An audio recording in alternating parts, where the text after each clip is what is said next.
Hi there.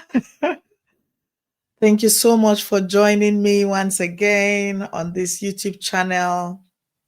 I'm so excited to round up this series of, the use of online content and accessing the internet or social media and the use of devices by our children.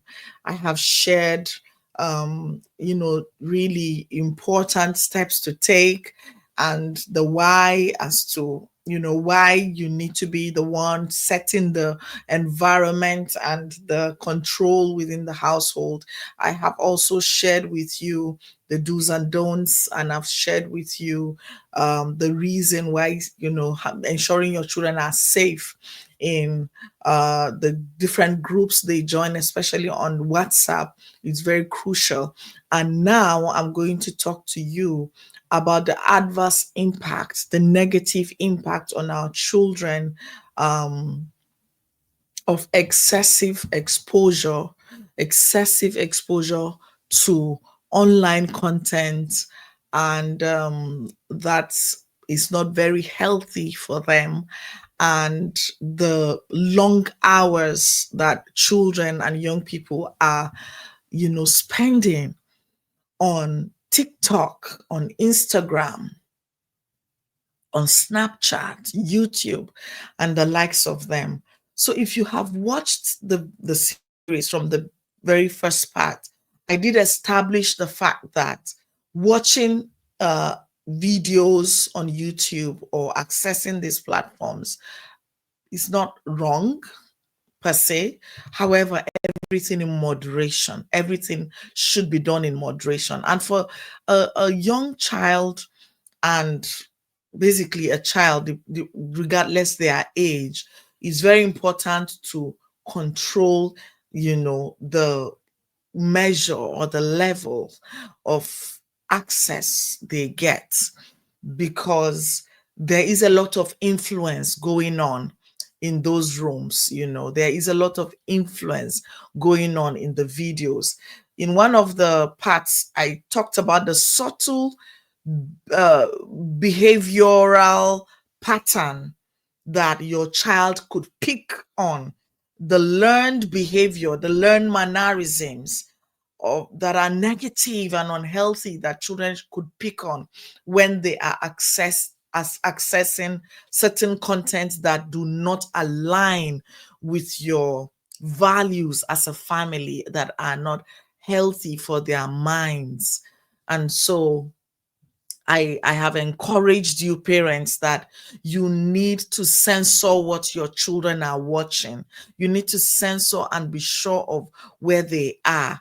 I'm not asking you to be obsessive or to be afraid or scared or to be a control lunatic just running haywire up and down, in invading privacy and stuff like that. No, I'm saying that once you give them access, you need to let them know that this is a space you and I will share. If I'm giving you access, I'm going to take this journey with you. And if my child does not agree to take that journey with me, then I cannot trust them to handle it, because it is a skill they do not have. There is foolishness in every child. It's just like when you join a team for the first time. There are things that people that have been on the job for months or even a week before you know that you do not know. There may have been a training literally a day before you arrived. And the person who was in that company one day before you now has advantage over you. That is something that parents need to be aware of and be comfortable with. There is a measure of experience you have and maturity that is expected, even though sometimes we go into parenting without really acquiring the right information and knowledge and skills that we need to actually lead the children and lead our families, which is the purpose of such content. to boost our skills, right? So your children as well need to become comfortable with the fact it is not something we should keep transacting on. We need to agree that there is a level of advantage I have over you because I've been around a while.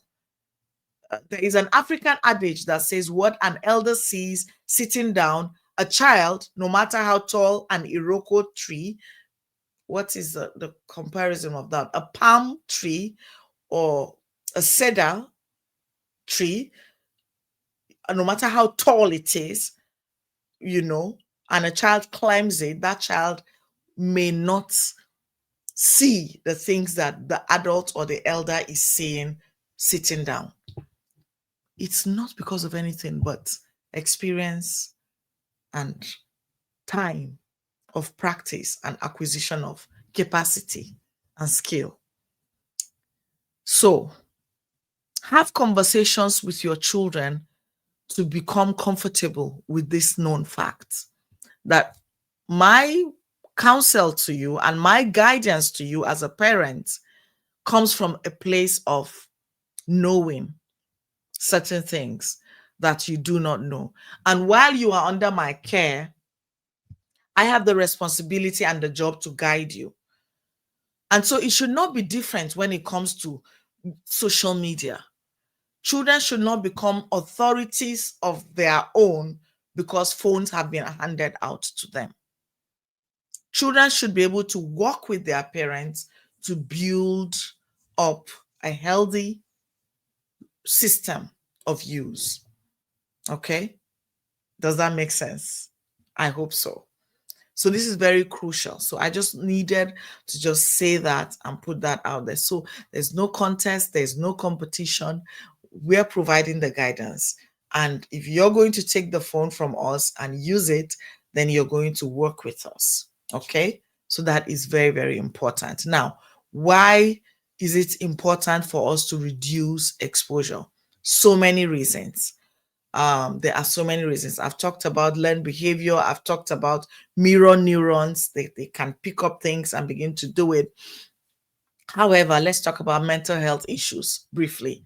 The data is staggering of the numbers of young people and children that are affected by the content they watch and they engage with online in a very negative way. Now, when you hear this, remember, we have laid a foundation that there are positive things that young people can learn, children can learn with their engagement online. But there is a staggering burden of image, how they look, how they come across, and even their complexity with identity, who they are, and who they desire to become, standards that are created by the community online that is becoming dangerous for the well-being of children. Should they run away from social media? No, there is time for everything.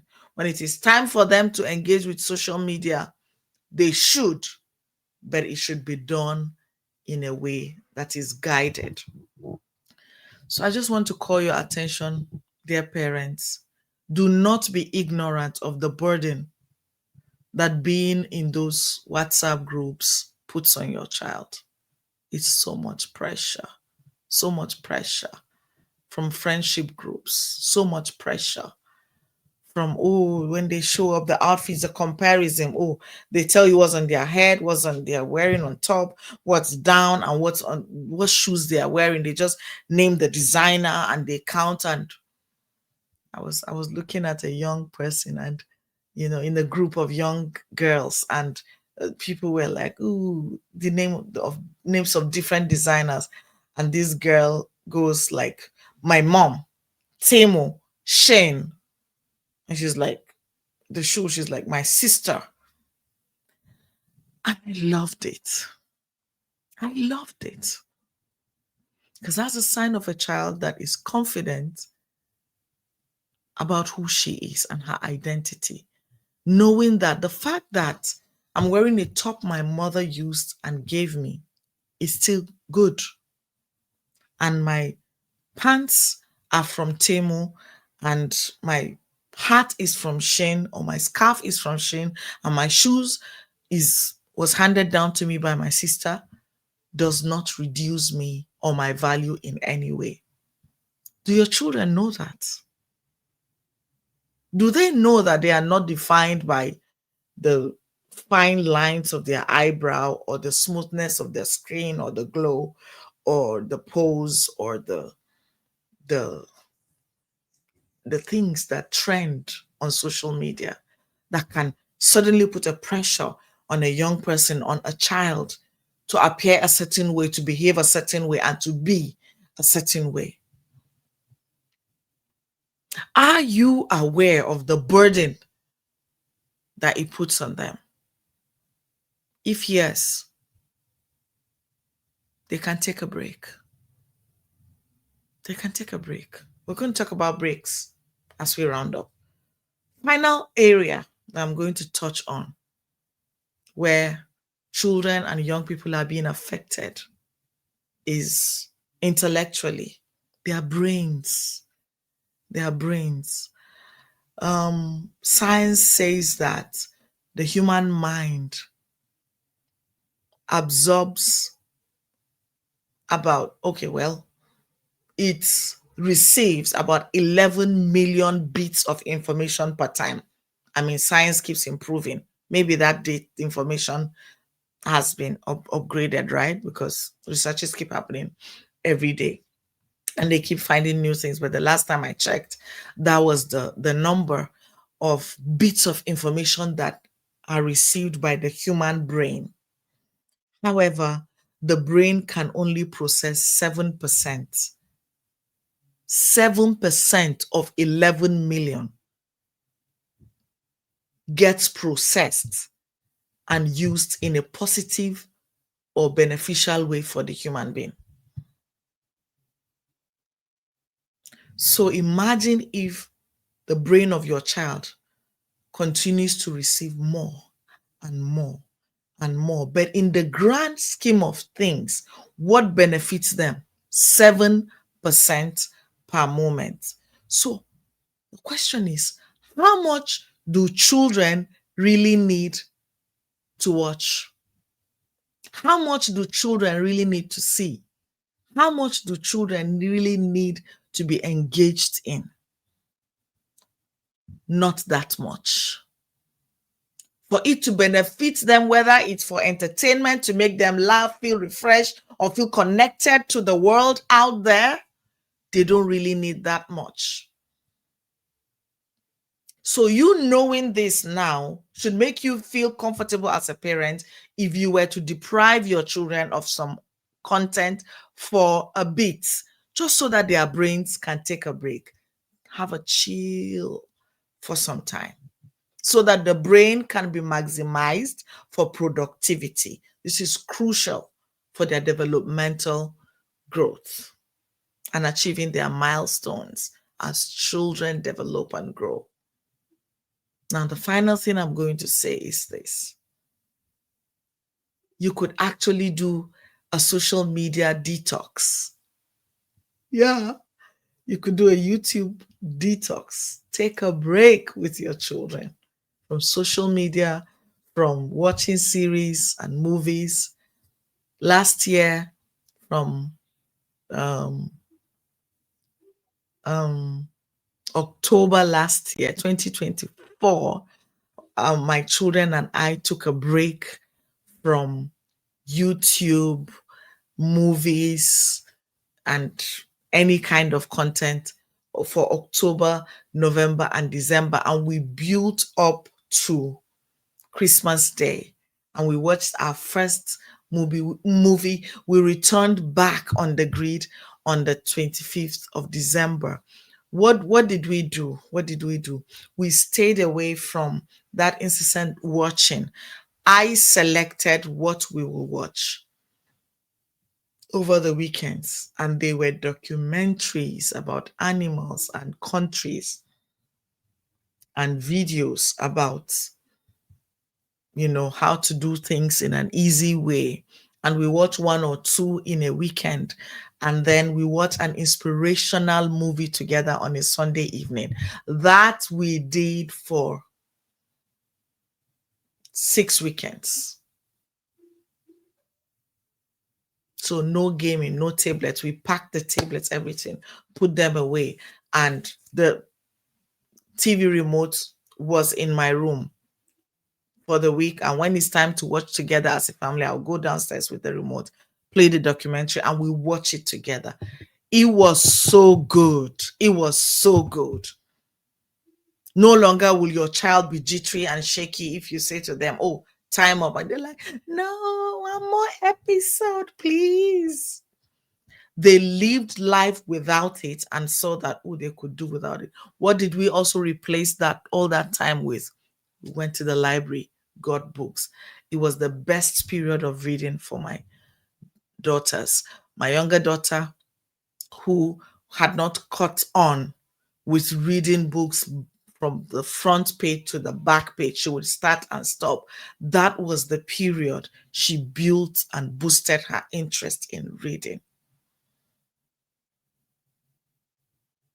And then I would encourage them to write poems and write stories and creating their own comic books and sketching. And I invested in those things, and they built skill in those creative activities. Was it easy? Nope. First week was a huge struggle. First weekend, we battled. Second weekend, I almost gave in. There was pressure. By third weekend, 21 days, they had gotten used to it. I want to challenge you. Will you do that? A detox, even if it's for 1 week or 1 day, however long you think you can handle it. It's very important. So this brings us to the end of this series. And if you do have questions, you need help, you can reach out to me. You can reach out to me. You can find my email on the screen, email address on the screen. Send an email to me requesting for the specific help you need. If you want us to help you draft a family contract for your use of devices, do reach out. So, like I always say, great video, exciting, good job, coach, da da da da da. I love it when I get those comments, but please put it into practice, the tips you have learned. Operationalize them and share your success stories with me. I'm always happy to hear and know that the things I'm sharing with you have been helpful. God bless you. See you soon. Bye.